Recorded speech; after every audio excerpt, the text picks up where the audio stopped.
Here's the mistake. 95% of men over 60 make at the gym. They chase time. 30 minutes on the treadmill, 45 minutes of circuit training. They believe more minutes equal more muscle. That belief is costing them the one resource they can't afford to lose after 60. Fast twitch muscle fiber. And there's a 2-minute protocol, verified in exercise physiology research, that triggers more anabolic signaling than half an hour of steady-state cardio. I'm not talking about a gimmick. I'm talking about a mechanism called post-activation potentiation, and once you understand how it works, you'll never look at long workouts the same way again. Here's what's coming. First, why your body actually stops building muscle after age 60, and it's not what your doctor told you. Second, the exact 90-second protocol that outperforms traditional strength training for aging joints. Third, why explosive movement, done correctly, is safer than slow lifting for a 60-plus nervous system. Fourth, the breathing technique that multiplies the hormonal response of every rep you take. And at the end, I'm giving you the X Factor bonus. One adjustment that can double your results without adding a single extra minute to your day. Let's get into the science. 1. The myostatin ceiling. Arthur is 68. He spent 4 years at his local gym doing what everyone told him to do. Bicep curls, leg extensions, 12 sets a week. He gained almost nothing. Arthur wasn't lazy. Arthur was fighting a hormone he'd never heard of, myostatin. Myostatin is a protein your body produces specifically to limit muscle growth. Think of it as your body's built-in growth regulator, a biological brake pedal designed to stop muscle mass from spiraling out of control. In your 20s, that brake is loose. By 60, myostatin expression increases significantly. According to research on age-related muscle regulation, your muscles are trying to grow. Myostatin is holding the door shut. Here's the twist. Slow, sustained, low-intensity training does very little to override that brake. But rapid, explosive, high-force contractions do. Fast-twitch muscle fibers, the type responsible for power and size, respond specifically to speed and force, not duration. That's why Arthur's 12 sets of slow curls went nowhere. He was training the wrong signal. The protocol Arthur switched to takes 90 seconds. It's called a maximal isometric burst. Stand in a doorway. Press both palms against the frame with everything you've got, as if trying to push the walls apart, for 6 seconds. Rest 10 seconds. Repeat for 5 total rounds. That's it. 6-second maximal effort forces near total motor unit recruitment, activating fast twitch fibers that slow training never touches. Objection handling.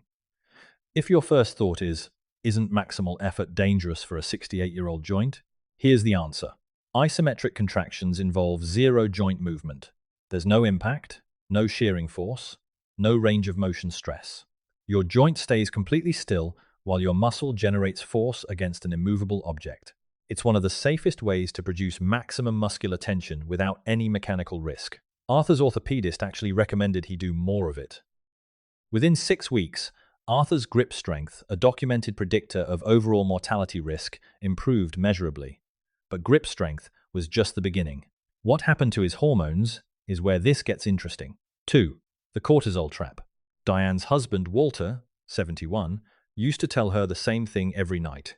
I worked out hard today, but I feel more exhausted than strong. Walter was training correctly by conventional standards. 45 minutes, moderate intensity, 5 days a week. He was also, without realizing it, keeping his cortisol elevated for hours at a time. Cortisol is your stress hormone, and in short bursts, it's useful.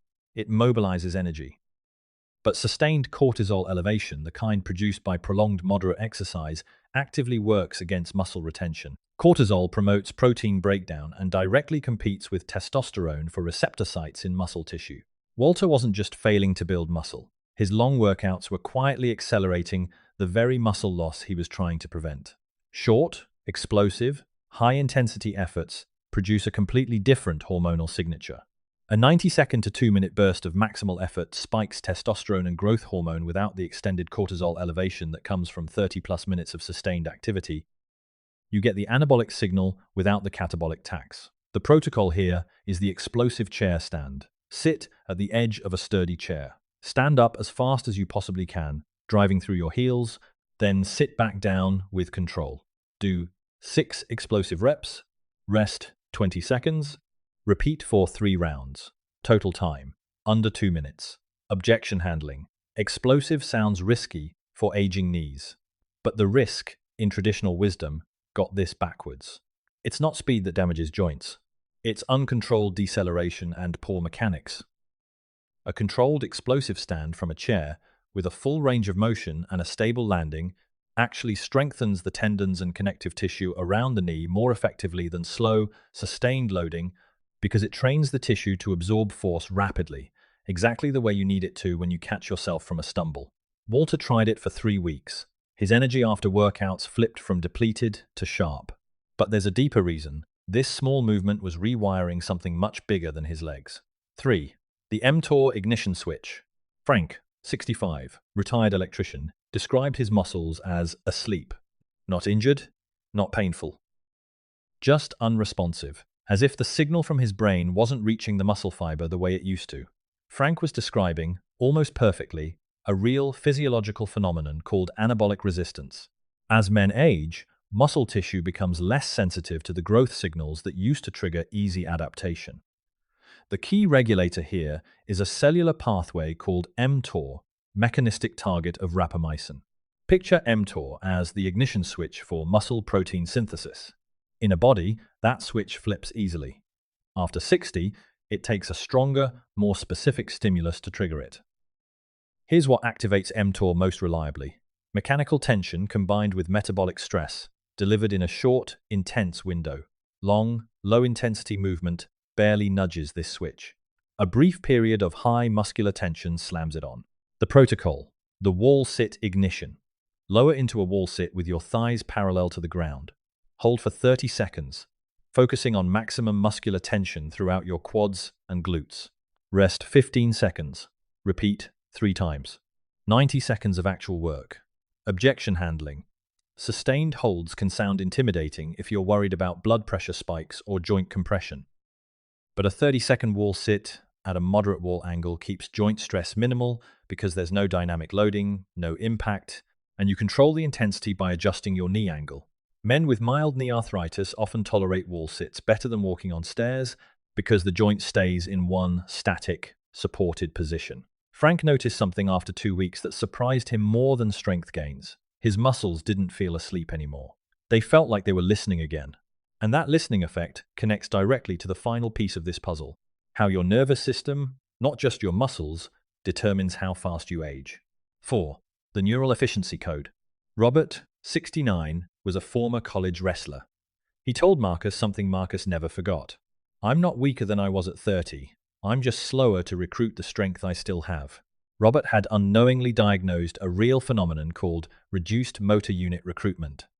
Your muscles don't just need mass to be strong. They need your nervous system to efficiently recruit that mass, fiber by fiber, in a coordinated burst. After 60, motor unit recruitment slows down and becomes less synchronized, which is one of the primary reasons strength declines even when muscle mass is partially preserved. This isn't a muscle problem. It's a wiring problem. The good news: explosive, brief, high-intent movements are the single most effective way to retrain neural recruitment speed. Slow, sustained effort barely touches this system. Fast, forceful, intentional movement rebuilds it directly. The protocol: the vertical arm drive. Standing with feet shoulder-width apart, drive both arms straight overhead as explosively as possible, like you're launching a rocket, then return to your sides with control. Perform 8 explosive reps, rest 15 seconds, repeat twice, under 90 seconds total. Objection handling. Shoulder concerns are common after 60, and overhead movement makes people nervous. But this drive uses body weight only, no external load, and full voluntary control over range of motion, so you naturally stop at your own comfortable ceiling. The explosive intent is what matters neurologically, not the height you reach. Robert combined all 4 of these micro-protocols: isometric press, explosive chair stand, wall sit ignition, vertical arm drive, into a single 2-minute rotation. 4 movements, 30 seconds each. 0 rest between exercises. 1 continuous circuit. That's the full protocol this video is built around. And it works because of what happens when you stack it correctly, which I'll show you in a moment. Before we get to the force multiplier, I want to know where you're starting from.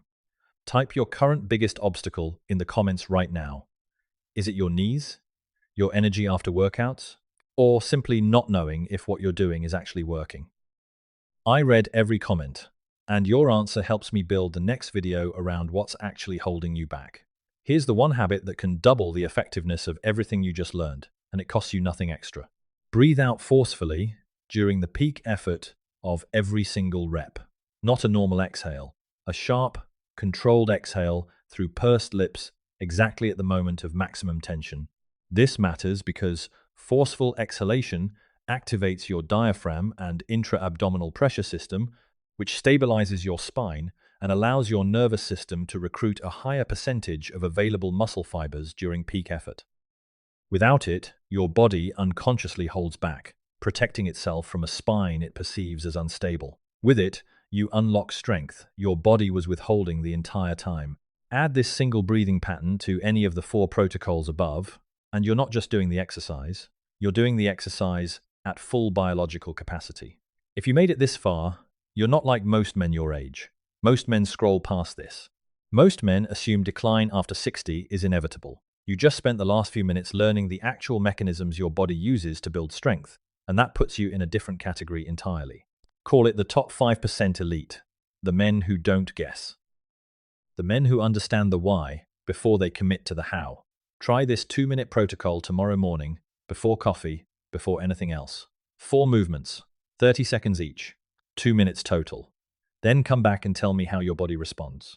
Strength after 60 isn't about finding more time. It's about finding the right 2 minutes. Your body already knows how to build itself back up. Today, you gave it the signal.